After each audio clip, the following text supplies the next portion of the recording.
दोस्तों, आज की कहानी का मुख्य पात्र है एक विद्यार्थी। एक ऐसा विद्यार्थी जो हारा हुआ है। अपनी सारी मेहनत के बावजूद उसे सफलता नहीं मिली।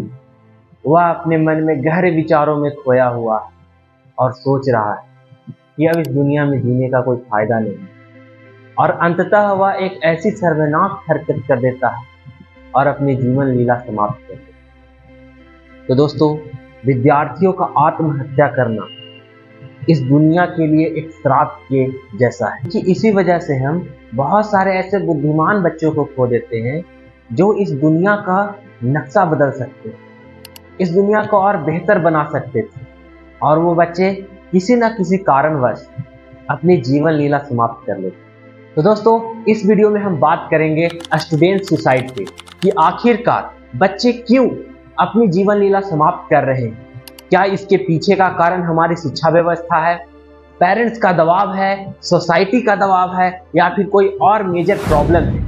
सारी चीज़ों पे आज हम बात करेंगे। नमस्कार दोस्तों, मेरा नाम है सत्यम और आप देख रहे हैं TWT। बने रहिए सच के साथ। तो दोस्तों, आज की वीडियो का सबसे बड़ा सवाल है कि आखिरकार स्टूडेंट सुसाइड क्यों कर रहे हैं। तो दोस्तों, इसके पीछे बहुत से कारण हो सकते हैं, लेकिन मैं आपको कुछ ऐसे मेजर रीजन देने वाला हूं जिसके कारण ज्यादातर ये केसेस होते हैं। तो दोस्तों, इसमें सबसे पहले और सबसे बड़ा नाम आता है हमारी शिक्षा व्यवस्था का, हमारी एजुकेशन सिस्टम का, क्योंकि एक स्टूडेंट सबसे ज्यादा एजुकेशन सिस्टम से जुड़ा हुआ रहता है। हमारी एजुकेशन सिस्टम में बहुत सी खामियां हैं और उनको सुधारने की भी जरूरत है, लेकिन सबसे बड़ी खामी है जिससे 90% स्टूडेंट सुसाइड करते हैं, वो है एजुकेशन सिस्टम की परीक्षा प्रणाली। देखिए, परीक्षा लेना, इम्तहान लेना सही चीज है, इसके कुछ लाभ भी हैं, लेकिन इसके जो नुकसान हैं वो बहुत बड़े हैं, क्योंकि इन्हीं सब की वजह से ये नौबत आ जाती है कि स्टूडेंट सुसाइड जैसे कदम उठाते हैं। सबसे पहली समस्या ये है कि इस एग्जाम ने बच्चों को सीमित कर दिया है, उनकी मानसिकता को सीमित कर दिया है, उनके टैलेंट को आप एक पैमाने पर मापने का काम कर देते हैं। इस एग्जाम की वजह से एक स्टूडेंट की खूबियां, उसके टैलेंट बस 100 नंबर में ही सिमट कर रह जाते हैं। जो बच्चा आज पढ़ाई में कमजोर है, जरूरी नहीं है कि वो भविष्य में भी कमजोर ही हो, लेकिन इस एग्जाम पैटर्न की वजह से हर कमजोर बच्चे के ऊपर यू आर फेल का लेवल लग जाता है। अब बात करते हैं एग्जाम प्रणाली के कुछ ऐसे तथ्य जो स्टूडेंट को मानसिक और शारीरिक रूप से कमजोर बनाते हैं। दोस्तों, एग्जाम आते ही हर स्टूडेंट के ऊपर एक तनाव बनता है जो उसके मानसिक स्वास्थ्य को खराब करता है। वह इसी चिंता में अपने आप को कंफर्ट नहीं दे पाता, दिन रात एग्जाम के बारे में सोचता है, जिससे विद्यार्थियों के मन पर नकारात्मक असर पड़ता है। हमेशा एग्जाम आते ही हर स्टूडेंट हर विषय को रटना शुरू कर देता है, जिससे उनको इस चीज की आदत पड़ जाती है और उनका मानसिक ज्ञान सीमित ही रह जाता है। वो अपने मन में नए आइडियाज को जन्म नहीं दे पाते हैं, अपने ज्ञान को एक्सप्लोर करने में असक्षम रह जाते हैं। बच्चे एग्जाम में सिर्फ उन विषयों पर ही फोकस करते हैं जिनसे उसके एग्जाम में नंबर आए। ऐसी स्थिति में वो सिर्फ सीमित ज्ञान ही पाते हैं। जैसे मैं आपको एक एग्जांपल देता हूँ, बिहार में इंग्लिश को ज्यादा वैल्यू नहीं दी जाती है, यहाँ तक कि 10वीं की बोर्ड परीक्षा में भी इंग्लिश के मार्क्स नहीं जोड़े जाते। इसका नतीजा यह होता है कि बिहार में 10वीं तक बच्चे इंग्लिश पढ़ते ही नहीं, जिसके कारण वो इंग्लिश में कमजोर हो जाते हैं और इसी कारण उनको दूसरी जगह पे भेदभाव का सामना करना पड़ता है। मौजूदा परीक्षा प्रणाली में सिर्फ मार्क्स के आधार पर चयन किया जाता है, इसी कारण बच्चे भी सिर्फ मार्क्स के पीछे ही भागते हैं। कभी भी किसी विद्यार्थी के मार्क्स उसके हुनर का, उसके टैलेंट का, उसकी क्षमता का पता नहीं लगा सकते। तो जरूरी है कि किसी भी विद्यार्थी का चयन सिर्फ नंबर के आधार पर ना हो। मौजूदा परीक्षा प्रणाली इस समाज में डिस्क्रिमिनेशन को जन्म देती है। बहुत सारे छात्र जिनके पास विशेष संसाधन होते हैं उनको ज्यादा मान्यता मिलती है। जो बच्चे एग्जाम में कम मार्क्स लाते हैं उन्हें हीन भावना से देखा जाता है।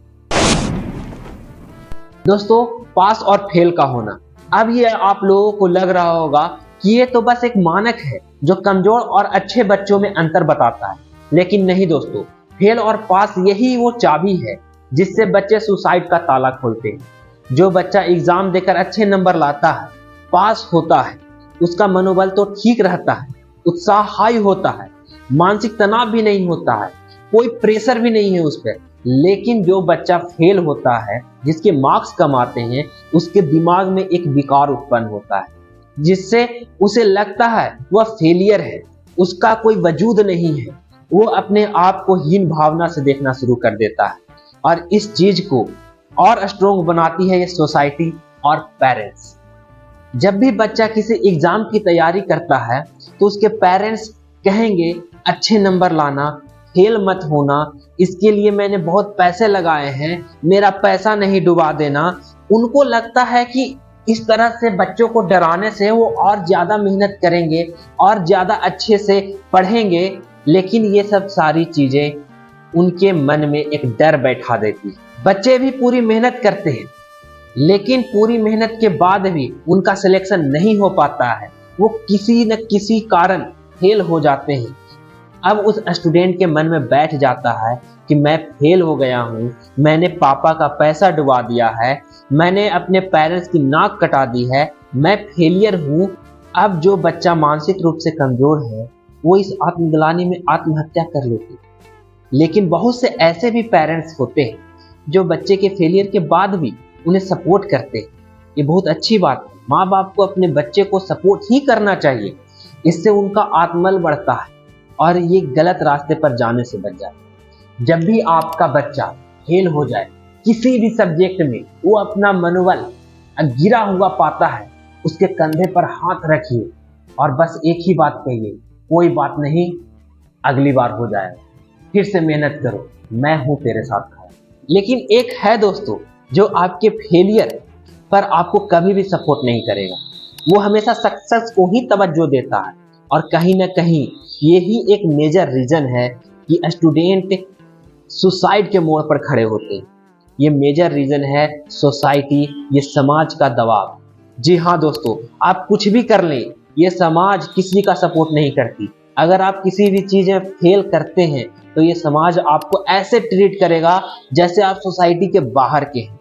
कल आप तैयारी कर रहे थे, बगल वाली आंटी आपसे पूछती थी, बेटा खाना खा लिया, सब ठीक है, बहुत अच्छे से पढ़ना, सबका नाम रोशन करना। चलते चलते अंकल पूछते थे, बेटा पढ़ाई ठीक हो रही है, अच्छे से तैयारी करो, अच्छे से मार्क्स लाना, इस बार सिलेक्ट जरूर हो जाना। आपके दोस्त बोलते थे, बड़े अफसर बनो, हमारा भी कुछ होगा। समाज का हर व्यक्ति आपको उस समय घी मक्खन लगाने में लगा हुआ है। लेकिन जब आपका रिजल्ट आता है दोस्त और रिजल्ट सही नहीं होता है, आप फेल हो जाते हो, तो वही आंटी आपको देखकर मुंह बिचका कर चली जाएगी। वही अंकल आपको कहेंगे, पढ़ता नहीं था जी, खाली छोड़ी बटाता है। वही दोस्त आप पर हंसना शुरू कर देंगे, बड़ा चल रहा अफसर बने। ये समाज आपको उस नजर से देखना शुरू कर देगा जैसे आप कितने बड़े अपराधी हैं। ये सब देखकर क्या एक विद्यार्थी अपने ऊपर डाउट नहीं करेगा? क्या वह आत्मग्लानि में नहीं जिएगा? क्या वह अकेलापन महसूस नहीं करेगा? क्या वह डिप्रेशन में नहीं जाएगा? जाहिर सी बात है दोस्तों, ये सारी चीजें उसको अंदर ही अंदर मार देगी और अंततः वह सुसाइड का कदम उठा लेगा। तो दोस्तों, ये कुछ मेजर प्रॉब्लम थे स्टूडेंट सुसाइड के। अगर कुछ पहलू छूट गए हैं तो मुझे कमेंट बॉक्स में जरूर बताइएगा। तो दोस्तों, प्रॉब्लम हमें पता चल चुकी है, लेकिन इसका सॉल्यूशन क्या है? क्या बदलाव होने चाहिए हमारी शिक्षा व्यवस्था में, ये समाज में और पेरेंट्स की मानसिकता में? ये सारी चीजें आपको बताऊंगा नेक्स्ट वीडियो में। तब तक के लिए खुश रहिए, हंसते रहिए। जय हिंद, जय भारत।